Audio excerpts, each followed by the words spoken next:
oil and gas and the burning of fossil fuels is pollution, to which Hispanics are disproportionately impacted by, with exposure to 63% more pollution than non-Hispanic whites. Hispanics are also among the racial ethnic groups who are underrepresented in the decision-making processes that impact our air, water, land, health, and communities.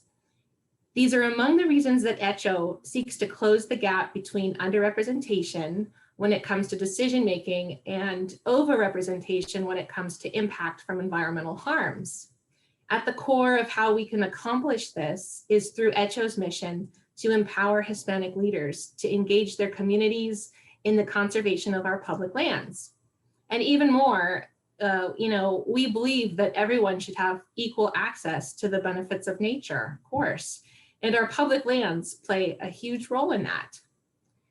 Now, on to today's topic, which I'm really excited to introduce to you, sustainable agriculture. We have a fantastic panel today. I'm really excited about them.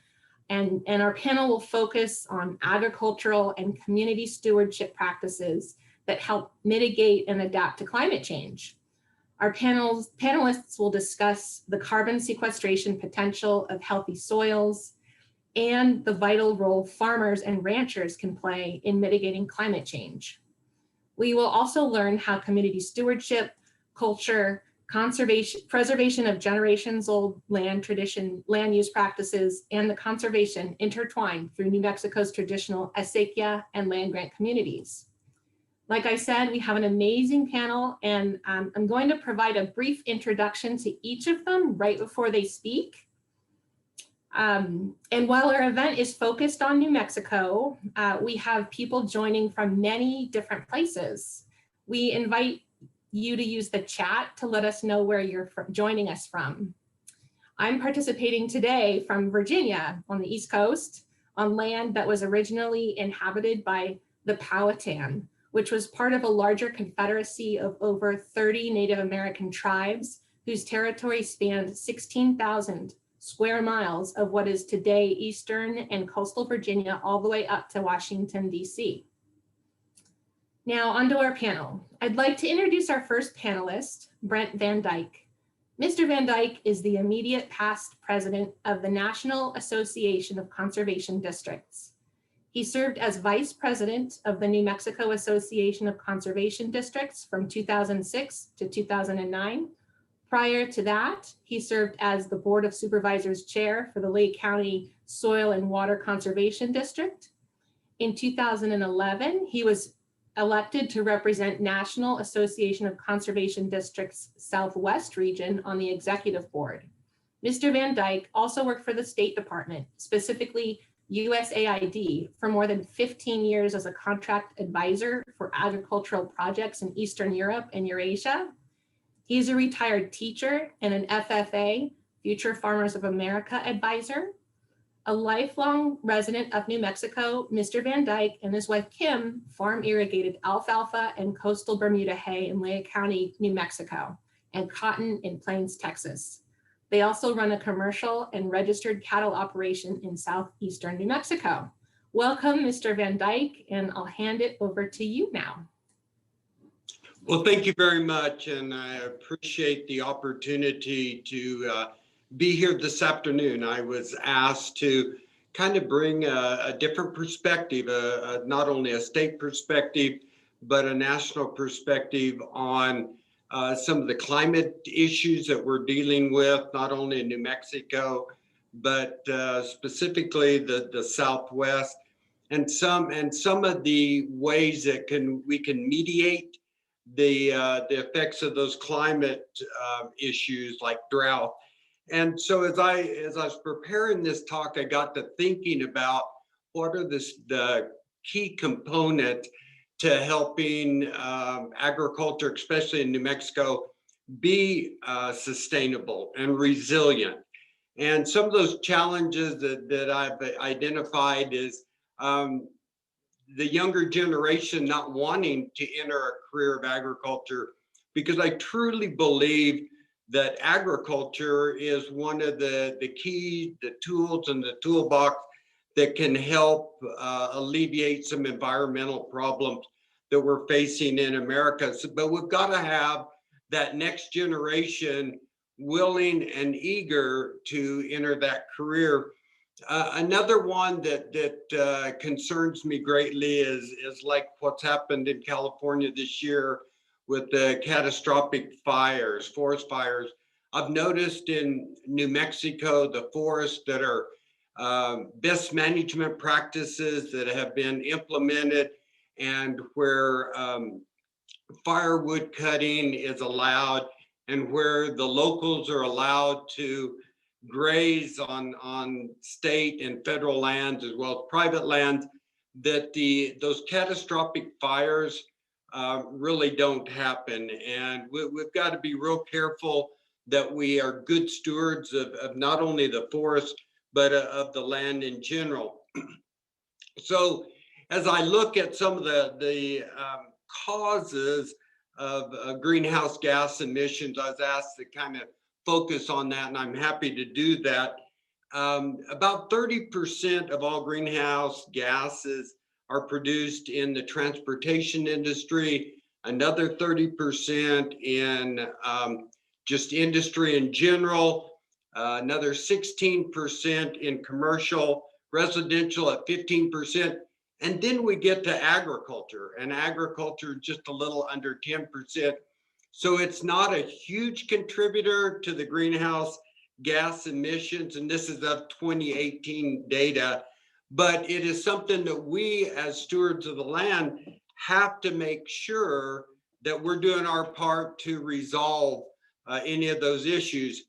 And, you know, as the climate changes, and especially we've seen a lot of that over the last 2 or 3 years, we're going to be challenged to find drought resistant crop varieties. And, you know, looking at the technologies out there, there's a lot of individuals that say, well, you know, using GMO, we can speed up that process. We have to be very careful with that. I really believe in the traditional seeds, the traditional crops, but it's going to be a real balancing effort to try to balance production with the demand for foods, especially in New Mexico, because we are a high desert state. We're trying to farm and ranch basically in a desert. So we have to be extremely careful in how we address those problems. And I think science and tradition is a good way of doing that. But we are definitely going to have to figure out how to produce more food and fiber with less resources, especially water resources. And right now, New Mexico, I think, is somewhere near 2.3 million people in the state of New Mexico. And the average person in the United States consumes a little over 2,000 pounds of food products each and every year. So that's about a ton of food needs to be produced for every individual. So if we have 2.3 million people in New Mexico, we're going to have to produce over 2.3 million tons of food. New Mexico is a very resourceful state, and we can do this. The problem is we don't necessarily produce the food that we really need in a lot of cases, a lot of situations. And as far as beef's concerned, we definitely produce enough meat protein. The problem is we don't have the processing facilities to do that. We can produce enough pecans. We're #1 pecan growing state in the nation. We're #1 green chili growing state in the nation. So these are not problems. The problem comes in producing the vegetables, the fruits and vegetables to feed that 2.3 million population. So if we're going to be resilient, sustainable, we have to address that processing end of that. Also, what we've found, and as president of the National Association of Conservation Districts with over 3,000 offices nationwide, a lot of research was done in the effects of agriculture on soil health, on the environment, air quality, and soil quality. And what we found that a balanced approach using livestock is part of that answer to equipping those local producers in producing that food and fiber. We have to do that, but it goes a lot further than that. We're also going to have to increase our ability to be resilient in times of drought. And the best way to do that is through soil health initiatives. And a lot of people, you know, that's a phrase that they've heard, but they really don't understand what it is. And it's nothing you can do overnight.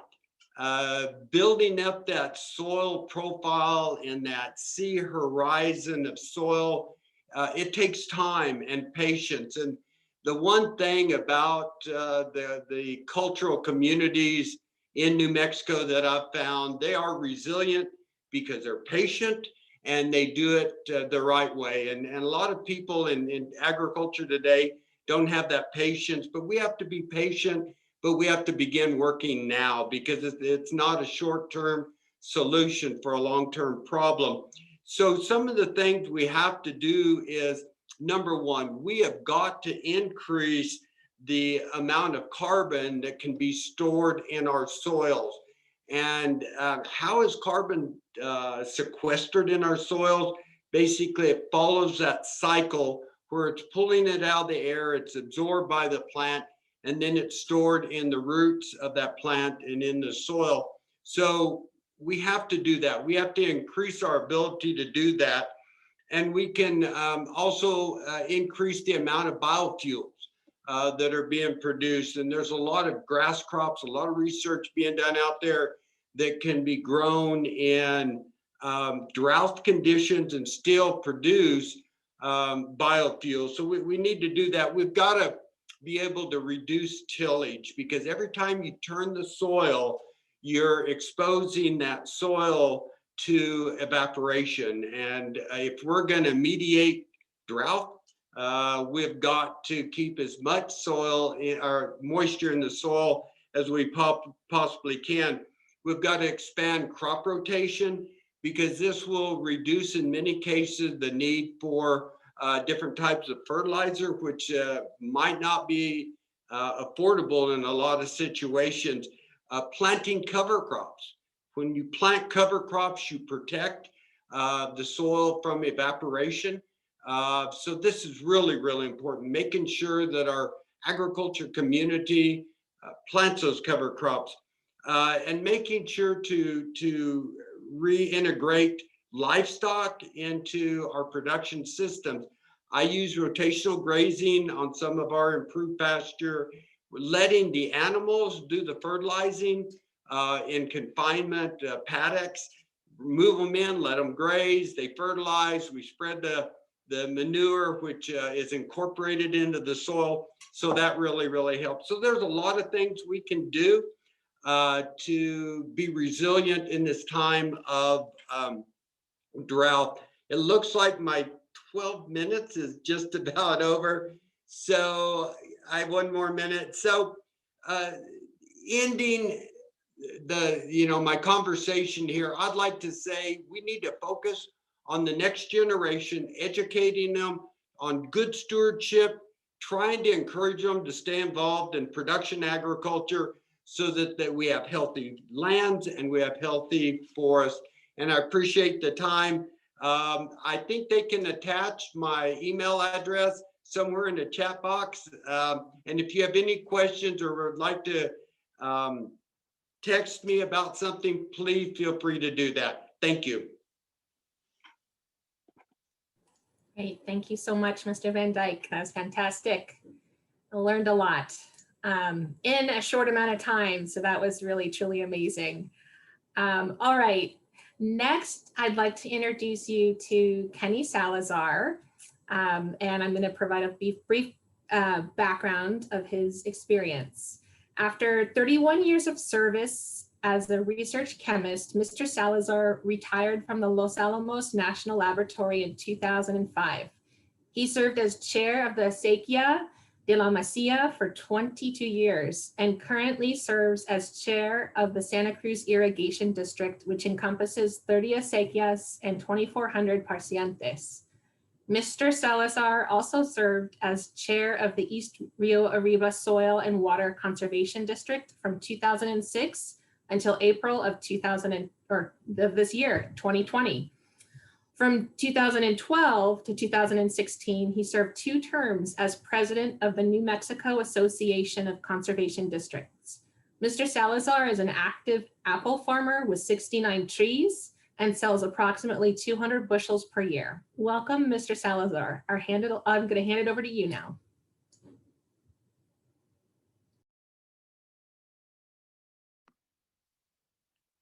All right, I'm on board. Can everyone Yes. hear me? Yes, we can hear you, sir. You're on. Right. Bienvenidos. I consider it a privilege and an honor to be able to talk about Asekias and how they relate to the Hispanic and general community here in northern New Mexico and southern Colorado. In the not too distant past, maybe 60, 70 years ago, I was raised in the San Luis Valley, El Valle de San Luis in southern Colorado. And I was amazed at my grandfather's patience and all the work he did at his farm. So I spent as much time as I could there. And I really didn't know what all the little creeks and rivers and trenches flowing with water were. All I knew that all around me was lush vegetation, beautiful green pastures, fruit trees. It was just so beautiful. I really was just having a fantastic time with nature. And then we moved to northern New Mexico when I was in the 3rd grade. And, you know, around the valley, starting up in Tierra Maria, coming to Abiquiu, coming to Velarde, Alcalde, Leiden, La Mesilla, San Pedro, etc., El Valle de Chimayo. All these beautiful vegas were just green, and the orchards were beautiful, and the gardens were small kitchen gardens all over the place. And it was just really something to see. But until I became a commissioner in the Acequia de la Mesilla, I really didn't know what was going on. So I'm going to start at the beginning. And, you know, what is an acequia? Well, an acequia is a community operated water course. It's an irrigation canal. There's irrigation canals throughout the United States. Some states are lucky enough just to rely on rainwater. But these canals vary in size, as do the acequias. And so these acequias have been around a long, long time. The early Native Americans used to channel water to get water to their crops many, many years ago. The Tiwa natives in the central Rio Grande Valley irrigated over 1,300 years ago. And so irrigation and acequias have been around a long time. And, you know, the acequias have been around, the modern day acequias, and have been around for over 10,000 years. They were started in southern Spain by the Moor, Los Moros, and from northern Spain, when the Spaniards came to the confluence of the Rio Grande and the Rio Chama, that was in, you know, the late 1500s. They established themselves here, and the first you know, when you're defining a water right, it has to be a part of an acequia. Part of an acequia, you have to be able to say how old it is. It's called its priority date. The oldest acequia in the United States is about 10 miles from where I live right now. I live here in La Mesilla. In El Huique, in Chamita, the Acequia de Chamita and the Acequia de los Salazares have priority dates of let me see, that's about it, 1598. So right around 1600, we already had established acequias over here. The early acequias were the lifeblood of all these little Hispanic, Spanish communities that popped up. The people lived in haciendas and they all gathered wood together. They all grew their own food and they all shared the water. And the guy in charge was the Myerdomo. Not only was he in charge of the water, but most of the time he was the mayor of the community too. So the value of water has always been very, very high. And so back in the day, the Myerdomo had different problems to deal with than what the modern day acequias do. Totally different, but the use is still the same. Keeping agriculture healthy, keeping crops healthy, keeping wildlife healthy, just the whole equation is there. And so back about, I'm gonna say 1906, the state of New Mexico became a state in 1912. Prior to that, it was under the Spanish rule. But anyway, those early days, you know, they kept up the tradition of repartimiento, sharing the water. They still had a Myerdomo. And then when the state, and then in about 2003, the complexity of managing the modern day acequia changed. And Congressman Luján's father was very instrumental in this change, helping us as he is today. But it started with a group of acequia folks from my area, Santa Cruz, from Taos, from Mora, from Tierra Maria, from Ojo Caliente, came together and formed the New Mexico Acequia Association. With that, we were asked, what's your biggest concern? One of my biggest concerns was that water was being transferred out of the valley, out of the farm. So in 2003, we had a state statute passed and signed by the governor that prohibited the transfer of water rights out of a community acequia unless the community gave you permission to do so. Very important. And then with that came more complexities, because if we wanted to borrow money to get to help our infrastructure, to work on infrastructure, we had to become a political subdivision to be able to qualify for state funding. So this came with added complexity.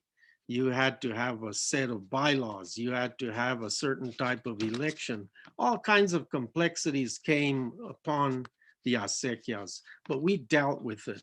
In 1 year alone, we did over 150 sets of bylaws in the northern part of our state. We joined forces with Southern Colorado. Today, we have influenced the whole state and surrounding states on how to deal with water transfers and how to formalize the Asekiah Commission, which today, the modern day Asekiah is not just a Myerdomo. Today it's 3 commissioners and a Myerdomo. So you have a chairman, a vice chairman, and a secretary treasurer who direct the Myerdomo by instructing him what the watering schedule is. And so it's become a lot more technical, a lot more complicated. but the modern day acequia is surviving, and we continue to survive, and I expect it to continue to survive well into the future. Now, I spoke of the early priority dates and what we've done to maintain all these acequias. The city of Santa Fe once had 38 acequias. Today they have 2. And so in my irrigation district alone, we have 30 acequias back in the day, and we still have 30 acequias. The city of Española is fortunate because it has about 12 acequias weaving through its side streets. And there's little kitchen gardens all over the place. And so how does an acequia impact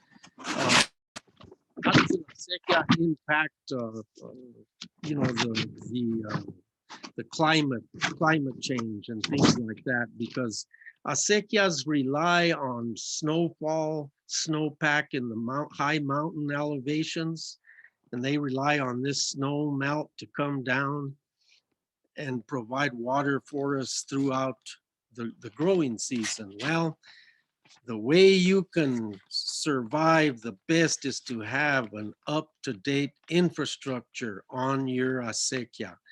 The better your infrastructure is, the better you're going to be able to conserve and deliver the water. The better your sharing of water is, the longer it lasts. And so all these water traditions, the repartimiento, the annual limpia of the acequia, are community functions that have been around for over 400 years. Combining that with recent advances with the Natural Resource Conservation Service, the Rcpp program, it's Resource Conservation Partnership Program, we've been able to bring in over $5 million into our state to help build new diversion structures, new head gates, piping, all kinds of things to conserve our water. What I'm especially proud of is our Youth Conservation Corps activities in the Taos area, the Rio Arriba County area. Our Youth Conservation Corps kids, I call them kids, they're young adults. They've taken GPS and GIS, and they've walked probably 80 acequias in northern New Mexico and mapped them and given all this data to the local commissioners. And not only that, but they pass it on to other folks their age. They're a bunch of techies and they love that stuff. And so I can see the acequia living for a long time and providing, you know, a vital cultural aspect of our existence over here. And again, like Brent, I'm available for any questions you might have. ksalazar.swcd@gmail.com. And I'd like to thank HECHO for sponsoring this and for helping the Hispanics in general. And I'm here to help you. And thank you very much. Fantastic, Mr. Salazar. That was wonderful. Thank you very much for joining us today. You're welcome. Yes. All right. Just truly a wealth of knowledge and a really quick history there about that. There are plenty of books and information, and I just really love the way that Mr. Salazar told that story. All right. Next, I'm really pleased to introduce our Congressman Luján. And he's Assistant Speaker, also Senator-elect Ben Ray Luján. He grew up in Nambe, New Mexico, a small farming community north of Santa Fe, where he learned the importance of caring for our land and waters. As a member of the House Energy and Commerce Committee and the Select Committee on the Climate Crisis, he has fought to defend New Mexico's traditional communities, strengthen protections for our public lands, boost the outdoor economy, and promote common sense renewable energy solutions that protect our planet while creating good paying jobs. Welcome, Congressman Luján. I'll hand it over to you now. Well, thank you, Camila, for the kind introduction. And good afternoon, everyone. Thanks for taking time to join HECHO today. It's always an honor to join HECHO members and once again to be part of this incredible panel.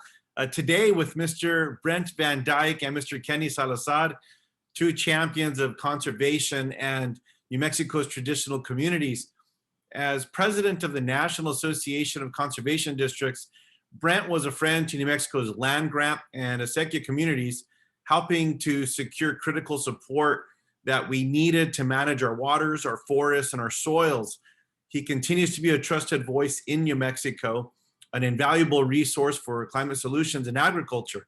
And in addition to his work as chair of the Santa Cruz Irrigation District and as the former state president of the New Mexico Association of Conservation Districts, Kenny is a keeper of our history and cultural traditions. He's been a strong partner in developing my legislation to protect traditional uses. And just a special thank you again to the HECHO team, to Camila, to Andrea, Bianca, and Amy, and Floyd for putting this event together. HECHO has been a strong ally in efforts to protect our environment for future generations all across New Mexico, Colorado, and in every state that HECHO has a chapter. And the entire country, and quite honestly, the world benefits from HECHO's work. I'm glad we are having this discussion today on community stewardship and time-honored traditions and the role of New Mexico's Hispanic community in fighting climate change. Growing up on that small family farm that Camila mentioned in Nambe, New Mexico, at a very young age, we would wake up early to go and feed the livestock, to open the compuertas to allow the waters of the acequia to flow to our land and irrigate our crops. In the winters, we didn't have, solar panels to keep those stock tanks from freezing. So you'd have to go out there with a chisel or with what we call a bada, right? Every one of you has one of those big bars that has a pointy tip that sometimes you need to be able to break tough soil. Well, we'd use that to break, 4 to 6 inches of ice to make sure that we were able to get those water troughs open. It taught us that if we take care of our land and our water, our land and our water will take care of us. My grandpa Celedon, my dad's dad, he taught me at an early age that you leave the land better than you found it. Now, preserving our acequias and communal lands is a tradition that spans generations. Traditional uses are deeply ingrained in our culture and are a source of pride for New Mexicans. It's a matter of identity. It's who we are. In many ways, New Mexico's traditional communities are the original conservationists, right? We defend our natural resources because we depend on our natural resources. Who better than us to continue stewarding our land and water? Today, traditional communities face a growing number of challenges, perhaps none greater than the threat of climate change, which impacts local watersheds, irrigation systems for producers, and forested areas. Without action, traditional communities will see our livelihoods threatened, and we already are. Addressing the challenges faced by land grant and acequia communities has been a priority of mine my entire life, and it's been a priority for me while I've been in the U.S. House of Representatives, elected to the Congress in 2008. That's why I introduced the Land Grant Mercedes Traditional Use Recognition and Consultation Act, which I've worked on with fellow New Mexicans and people from across the Southwest for at least a decade, which gives traditional communities the respect they deserve by ensuring that the federal government recognizes the historical and cultural significance of New Mexico's land grants and acequias. And our friends in Colorado benefit from this as well. That's why we worked on this together. And just a special shout out to former United States Senator and Secretary Ken Salazar, and my former colleague in the U.S. House of Representatives, John Salazar. In the past, the federal government has failed to take into account the impact of its actions on land grant and acequia communities, cutting them off from culturally significant sites and preventing them from practicing their traditions and making a living, even not allowing federal resources to flow into acequias and land grant communities in the way that they do other irrigation communities across America. And we have to change that. And we've had some success. While we've seen improvements in the treatment of our communities, especially from strong allies, my legislation aims to ensure that the progress we made is never reversed. The Land Grant Mercedes Traditional Use Recognition and Consultation Act gives land grant and acequia governing bodies a voice on issues that impact them by requiring that future federal land management planning consider historical and traditional uses. This includes giving them a voice in how federal agencies respond to the climate crisis. And there's no more important voice in the communities and people who have stewarded these lands and waters for generations. This legislation ensures that our communities are able to maintain our acequias by implementing previous decisions that determine that consultation and special use permits are not required for maintenance and improvements within the historic easement for acequias. This means the dollars that are hard fought for are going to go into the projects as opposed to hiring teams of attorneys to help navigate this bureaucracy. Additionally, this legislation requires that the impact of federal actions on historical traditional uses be considered during the land management planning process. Improved consultation will enable our communities to work with the federal government to make our communities more resilient to a warming climate, to help ensure they can access federal land and federal resources, but the importance of continued collecting firewood, picking pinon and herbs, and practicing other cultural and economic activities. This critically important legislation passed in the U.S. House of Representatives last Thursday, the first time in more than 20 years that a traditional use bill passed in either chambers of Congress.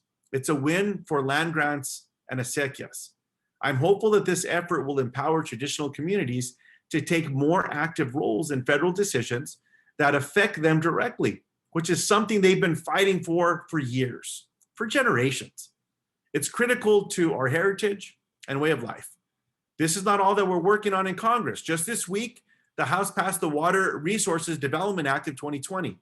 This bipartisan legislation will provide critical investments in New Mexico's water infrastructure, foster collaboration between the federal government and the communities on water resource projects, and ensure New Mexicans have access to this invaluable natural resource for agriculture, recreation, and everyday use. The Water Resources Development Act will provide greater flexibility to the Middle Rio Grande region by allowing for increased storage in the Asekiah Reservoir. I'm optimistic that we can get this legislation signed into law before this Congress ends. Efforts like my traditional use bill and the Water Resources Development Act are important strides towards sustainable solutions on our traditional lands. But we must continue to engage in these types of discussions to continue building on the progress we've made. I'll continue this important work as I transition to the United States Senate, and I look forward to continuing to work with all of you to stand up for our traditional communities and protect Mother Earth. Thank you again for inviting me to join you in this discussion, and thank you for all of your continued work to bring attention to these important issues. Camila, thank you so much, and I'll turn this back to you. Great. Wonderful. Thank you so much, Congressman. That was fantastic. We are really proud to support that, and we're so happy that it passed the House just last week. Thank you for sharing information about that. All right, well, that brings us to the end of our event today.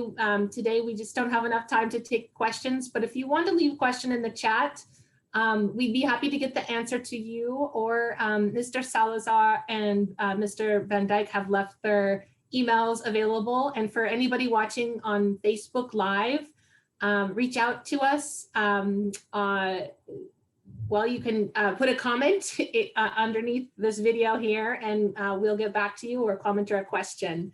So thank you to Kenny Salazar, Brent Van Dyke for the great conversation and information, and a special thank you to Assistant Speaker, Congressman and Senator-elect Luján for the work that you do to serve New Mexican communities and traditional uses of the land. And thank you to all the attendees for joining us today. We hope you are leaving this event with a few key takeaways on how land stewardship and management are key to climate mitigation. And we hope that you'll keep up with HECHO's work by following us on Facebook if you're not already, Instagram and Twitter. All our handles are @HECHO online.